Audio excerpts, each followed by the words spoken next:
Le théâtre du toboggan.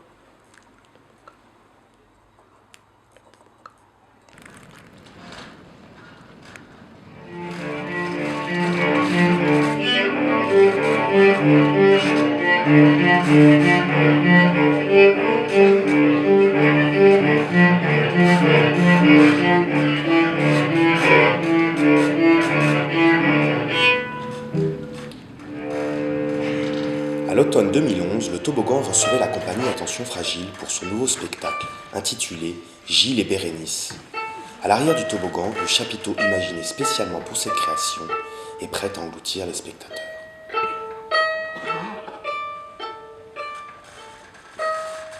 La tragédie,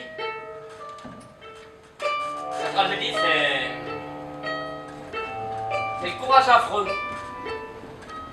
Quand on est têtu et intransigeant, c'est quand on a envie de pouvoir se regarder dans la glace. Quand on n'écoute pas les conseils de personne. Je me présente. Gilles Caillot, comédien, et puis on va dire garçon de théâtre. Voilà, j'ai un peu tout fait dans ce métier, et voilà, on a créé avec Patou Gondas la compagnie Attention Fragile, qui est une compagnie de théâtre forain, c'est-à-dire que, je sais pas, voilà, c'est comme les escargots, on porte notre théâtre sur notre dos. Voilà. En même temps, la tragédie, c'est pas toujours une histoire de princesse. La tragédie, ça peut être très bien, j'ai envie d'une pomme, mais je suis allergique aux pommes. Ou alors le contraire, je déteste les pommes, mais c'est bon pour la santé, alors j'en mange. Si c'est crucial, c'est tragique.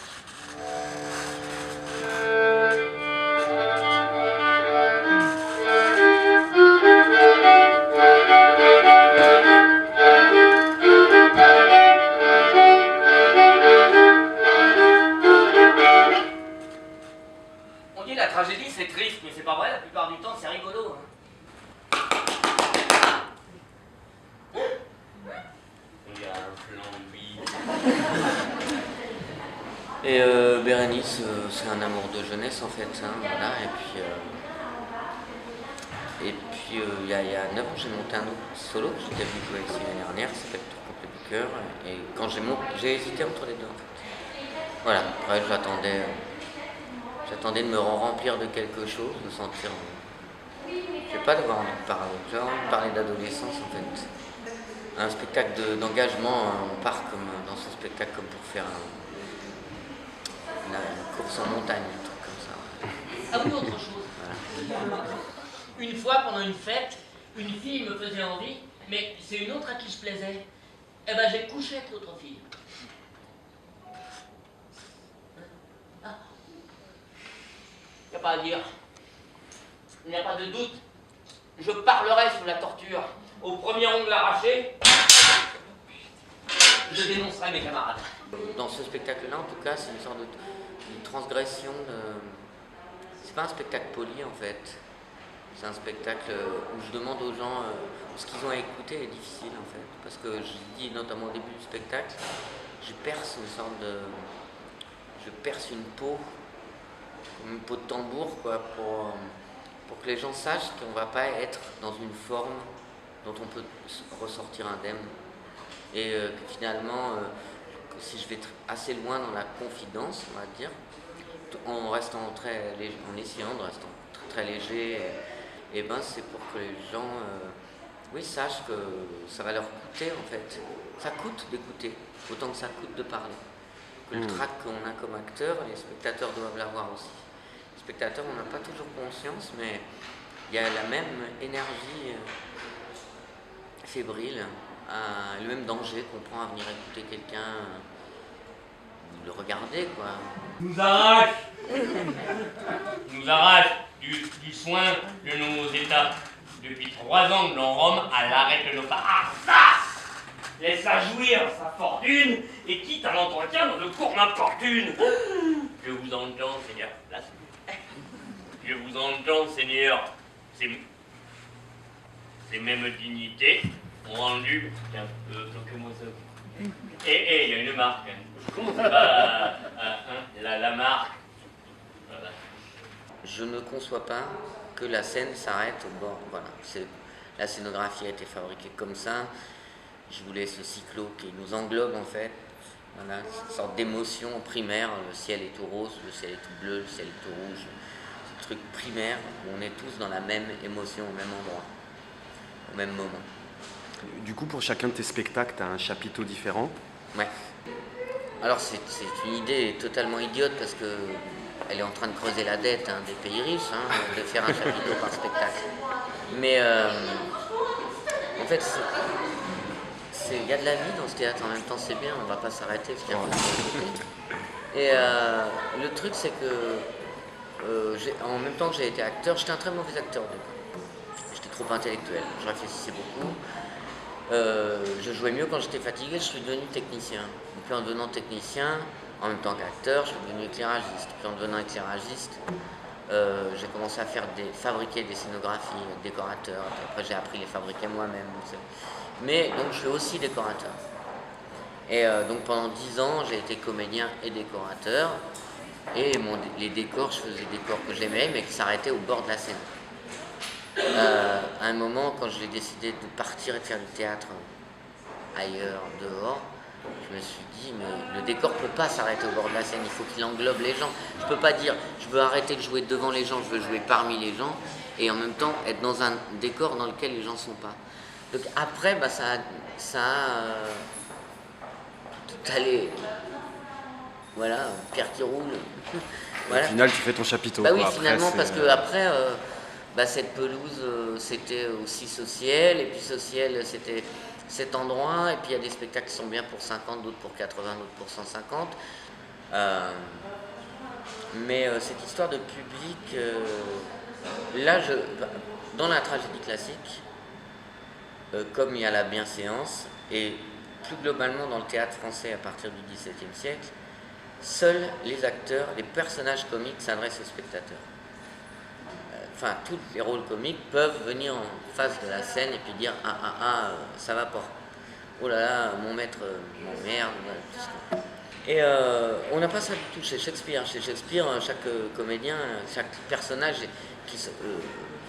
Roméo, Juliette parlent directement. Ils ont peut-être. Juliette a une nourrice, mais ils parlent. Ça va pas. Ils parlent au public. Oh, ça va pas. Et ils sont les battleurs de leur intimité.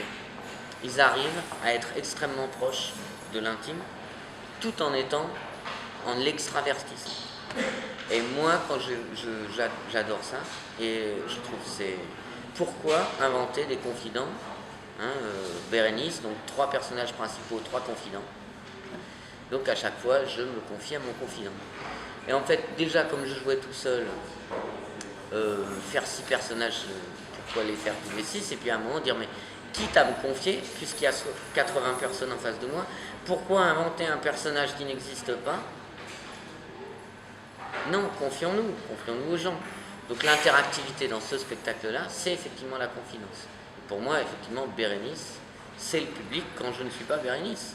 Parce qu'en plus, je pense que dans une tragédie comme ça, il y a, qui est vraiment une tragédie qui parle d'adolescence, il y a une énorme identification.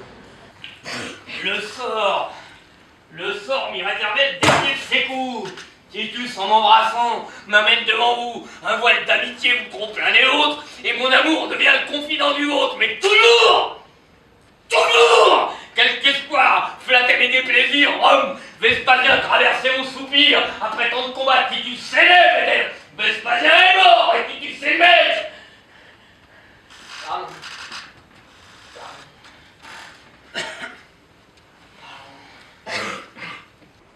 Après bon, là je suis en plein dans Racine, mais je vois aussi à quel point le problème du théâtre en France, c'est la beauté du texte. C'est le fait que ce soit littérarisé d'abord par l'enseignement, et puis anglo-saxons qui ont des enseignements de littérature et des enseignements de jeu dramatique. Pas ce problème, on peut être très mauvais en littérature anglaise et être très bon en théâtre. Mais en France, dès la 6e, voilà, si tu es bon en français, peut-être tu peux t'intéresser au théâtre, mais si tu n'étais pas bon en français, oui, pour toi, tu as associé. Puis on est très fiers de nos auteurs. L'avantage, justement, c'est qu'en Angleterre, ils ont Shakespeare qui masque tout, mais le reste du théâtre est plus égal. Mais nous, puis nos auteurs sont arrivés à l'âge classique, alors que Shakespeare arrive à l'âge baroque. Donc ça déborde.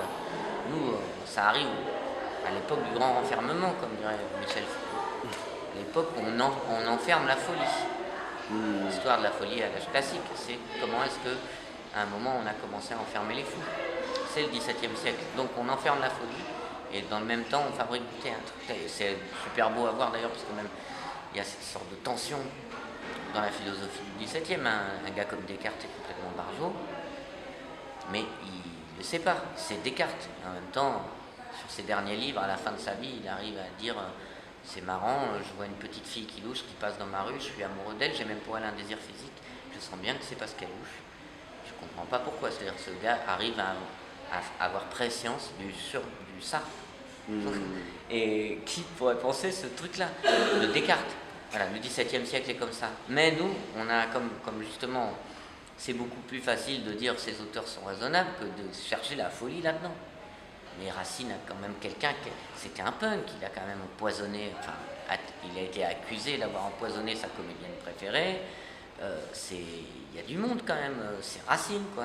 C'était un gars de 20 ans qui avait des amours, qui était puant, qui rêvait de pouvoir, qui voulait écraser ses congénères, qui détestait Corneille, ça envoyait du gros quand même là-bas.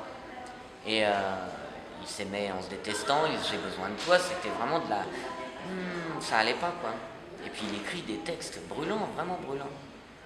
Et quand je montre Racine et qu'effectivement je suis persuadé qu'Antiochus, ce personnage qui dit après 5 ans à une nana dont il a fait semblant d'être le meilleur ami alors qu'il crève d'amour pour elle et qui dit il faut que je me décide, je suis persuadé que si ce gars-là, pour avoir le courage de dire ça, il est forcé d'avoir un petit coup dans le nez, parce qu'il n'est pas si courageux que ça, et ben oui, c'est quelqu'un qui incarne, c'est de l'incarnation.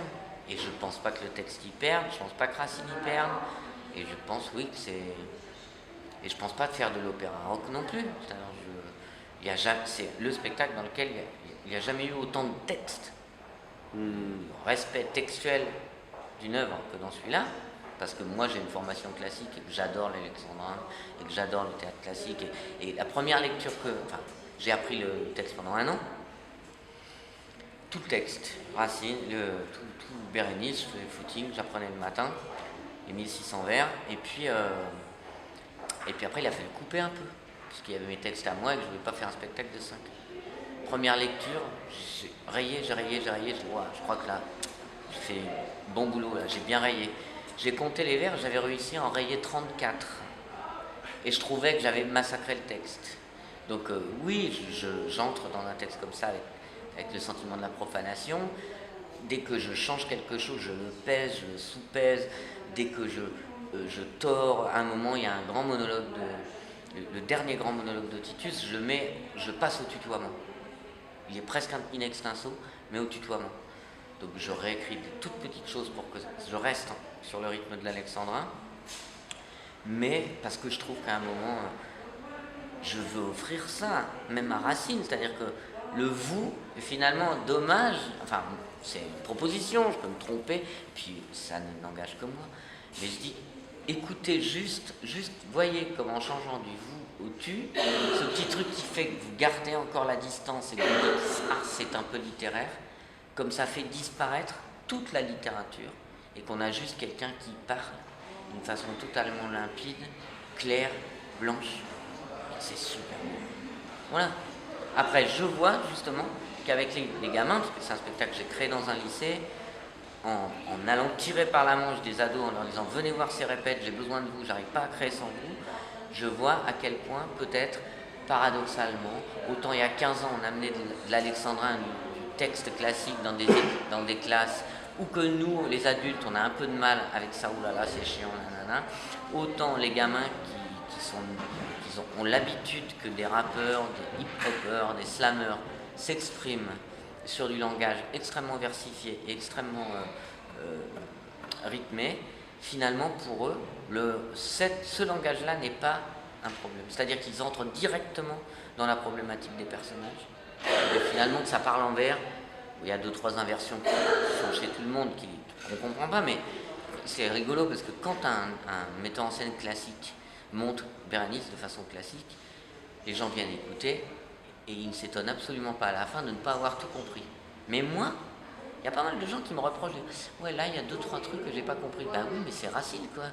Il y a des trucs, c'est tellement à l'envers, il y a tellement d'inversions, c'est quand même très élaboré. Mais justement, il y a tellement de simplicité dans la façon d'aborder le truc, pas comme une sorte de poésie littéraire, mais comme, ouais, comme le langage. Au théâtre, on doit faire disparaître le texte pour faire émerger des paroles. On doit faire disparaître des personnages pour faire émerger des personnes. Donc moi, je veux faire un spectacle avec des personnes qui parlent et pas des personnages qui disent des textes. C'est tout. Il est donc vrai que Titus m'abandonne.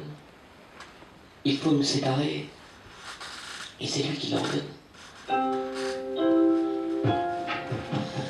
N'accablez pas madame un prince malheureux. Il ne faut pas ici nous attendrir tous deux. Un trouble assez cruel m'agite et me dévore sans que des pleurs si chers me déchirent encore. Rappelez bien plutôt ce cœur qui tant de fois m'a fait de mon devoir reconnaître la voix. Il en est temps. Forcez mon amour à se taire, car enfin ma princesse, il faut nous séparer. Tu disais que c'était la 36e ou 35e représentation hier soir. Ouais. Et donc après, toi, ton spectacle, il évolue au fur et à mesure des représentations, justement, où tu trouves des choses avec le public, ou Ben ouais. il vit, il continue de vivre après. Ben, il commence à vivre. Il commence, Il ouais. continue à vivre. C'est que c'est pas. C'est comme si on disait quand un bébé naît, mais il change encore après la naissance, quoi. Ben ouais, il grandit, quoi. Il grandit. Il est ensemencé par le public, en fait.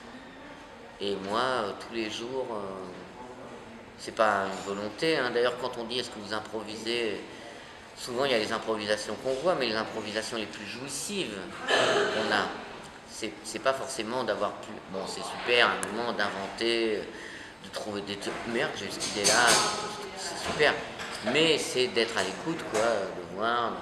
D'un coup, quelqu'un qui s'ennuie, quelqu'un qui s'en va, quelqu'un qui dort, quelqu'un qui écoute, quelqu'un qui a mal aux fesses, un groupe de gens, tout d'un coup il y a des ados, voilà, tout d'un coup il pleut, il y a plus de vent, moi je suis pas dans le même état.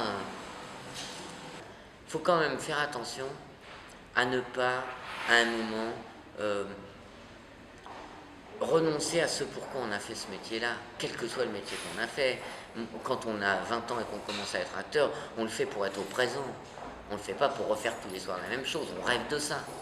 Moi, à la limite, ce que je fais, et puis moi et puis les gens de ma troupe, voilà, quand on a créé cette compagnie avec Patou, ce qu'on a dit, c'est on veut que nos rêves se réalisent, enfin, que le théâtre qu'on fait ressemble à ce qu'on a rêvé quand on était minot, quoi. Et pas à un moment dire oh non mais ça, on y a cru, mais maintenant, tu sais, finalement c'est tous les soirs un peu pareil. Aïe aïe aïe, mais non mais je le sais, je suis parti des théâtres parce qu'à un moment j'ai fait le bilan, quoi, j'ai fait le bilan, moi, il y en a qui vont vibrer de la même façon tous les soirs, moi je ne vibrerai plus de la même façon, mais en fait c'est un peu tous les soirs pareil, et puis comment ça se fait que je me souviens d'abord des emmerdements. Les bons souvenirs, c'est mes emmerdements, mais sur 1000 représentations en 10 ans, j'ai peut-être souvenir de 12, 15 représentations exceptionnelles dont je me dis, ah oui, ce jour-là, c'était... Non, je veux inverser la vapeur. Et là, voilà, j'ai un souvenir précis des 36 premières représentations de celui-là. La rencontre, elle se fait par excès. On n'est pas auprès des spectateurs par défaut, parce qu'on n'a rien d'autre, parce qu'on a besoin d'eux.